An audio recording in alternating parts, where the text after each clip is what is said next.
Hello everyone, welcome back to Silent Learning. It's me Jamshad. സംഭവം ശരിയാണ്.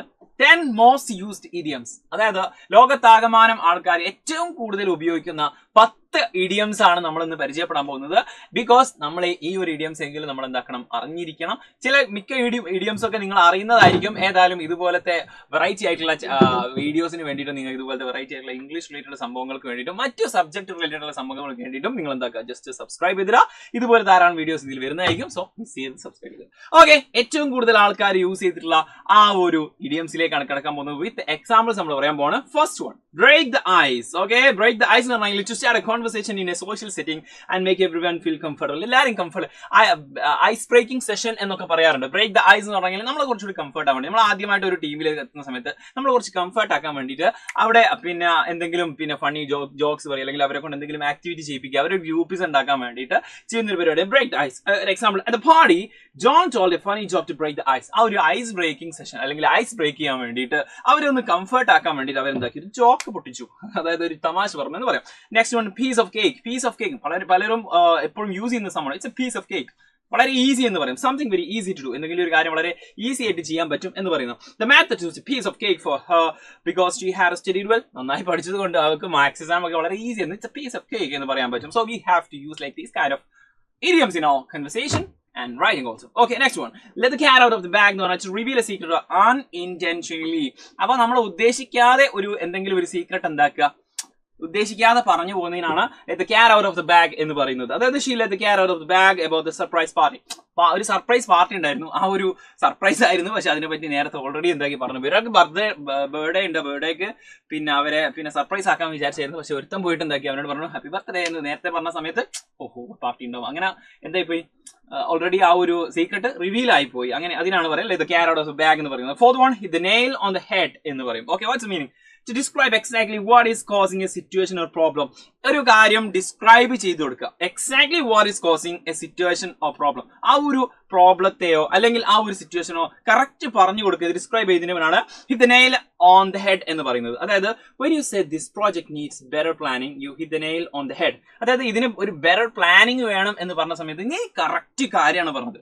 അതായത് കുറുക്കി കൊള്ളുക എന്നൊക്കെ പറയില്ലേ, അതുപോലത്തെ ഒരു സംഭവമാണ് hit the nail on the head എന്ന് പറയുന്നത്. Fifth one, spill the beans എന്ന് പറഞ്ഞു കഴിഞ്ഞാൽ ടു ഡിസ്ക്ലോസ് കോൺഫിഡൻഷ്യൽ ഇൻഫർമേഷൻ. വളരെ കോൺഫിഡൻഷ്യൽ, ആരോടും പറയാതെ വെച്ചിരുന്ന, അത്രയും സീക്രട്ട് ആയിട്ട് വെച്ചിരുന്ന ആ ഒരു രഹസ്യം പറഞ്ഞു പോകുന്നതിനാണ്, ഡിസ്ക്ലോസ് ചെയ്യുന്നതിനാണ്, വെളിവാക്കുന്നതിനാണ് സ്പിൽ ദ ബീൻസ് എന്ന് പറയുന്നത്. ഏകദേശം നമ്മൾ ഈ ഒരു സംഭവമായിട്ട് നമുക്ക് like the cat out of the bag എന്നതിന് ഈ ഒരു ഇഡിയംസുമായിട്ട് ചെറിയൊരു റിലേഷൻ ഉണ്ട്. ആക്ച്വലി ഇതെന്താണ്, സർപ്രൈസ് ആണ് ഇത്, പക്ഷേ എന്താണ്, സീക്രട്ട് ആണ്. Okay, confidential information. Don't spill the beans about A new business idea before it's finalised.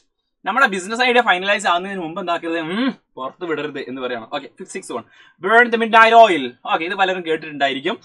To work late into the night.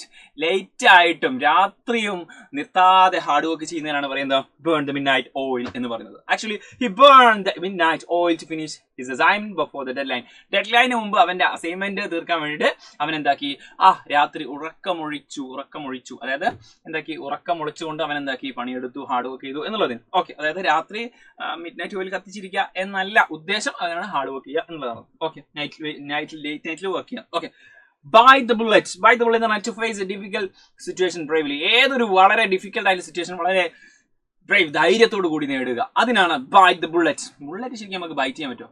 മറ്റേ രജനികാന്തിന്റെ ഫിലിമിലൊക്കെ പോകുന്ന സമയത്ത്, രജനികാന്ത് അല്ല, തമിഴ് ഫിലിമിലൊക്കെ ഉണ്ടാവും കുറച്ച് എക്സ്ട്രാ എന്താ പറയാ, എക്സാജറേറ്റ് ചെയ്തിട്ട് ചില ഫിലിംസ് ഒക്കെ ഉണ്ടാവാറുണ്ട്. അതൊക്കെ ബുള്ളറ്റൊക്കെ എന്താക്കും, കടിച്ചിട്ട് തിരിച്ചുണ്ടാക്കും. അതുപോലെ തന്നെ ബൈ ദ ബുള്ളറ്റ് നമുക്ക് അടിക്കാൻ പറ്റുമോ? ബുള്ളറ്റ് വെടിവെച്ച് കഴിഞ്ഞാൽ no.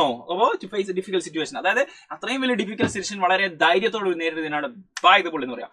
I didn't want to go to the ഡെന്റിസ്റ്റിന്റെ അടുത്ത് എനിക്ക് പോകണ്ട, കാരണം I had to buy the bullet. പക്ഷേ എന്താക്കണം, ആ ഒരു വലിയ ഡിഫിക്കൽട്ട് സിറ്റുവേഷൻ എനിക്ക് എന്താക്കണം, നേരിടേണ്ടതുണ്ട്. എനിക്ക് പോകാനൊന്നും ഇഷ്ടമൊന്നുമില്ല, പക്ഷെ എന്നാലും പോണമെന്നില്ല, പക്ഷെ എന്നാലും എനിക്കത് നേരിടേണ്ടിയിരിക്കുന്നു.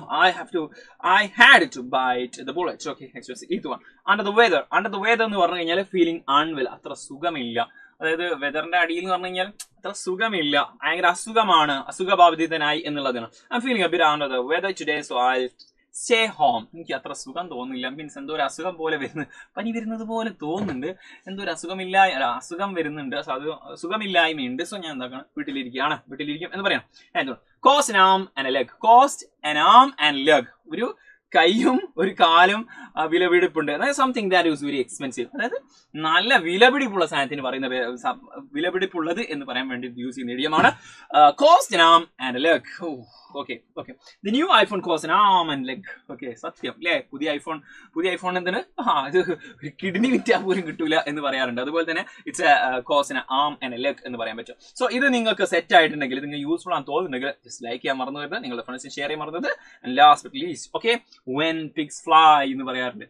നമ്മള് കാക്ക മലർന്ന് പറക്കും. ഓക്കെ, നീ പരീക്ഷ പാസ്സായ കാക്ക മലർന്ന് പറക്കും. അതായത് something that will never happen, ഒരിക്കലും നടക്കാത്ത സംഭവങ്ങൾക്ക് പറയുന്നതാണ് when pigs fly എന്ന് പറയുന്നത്. So he'll clean his room when pigs fly.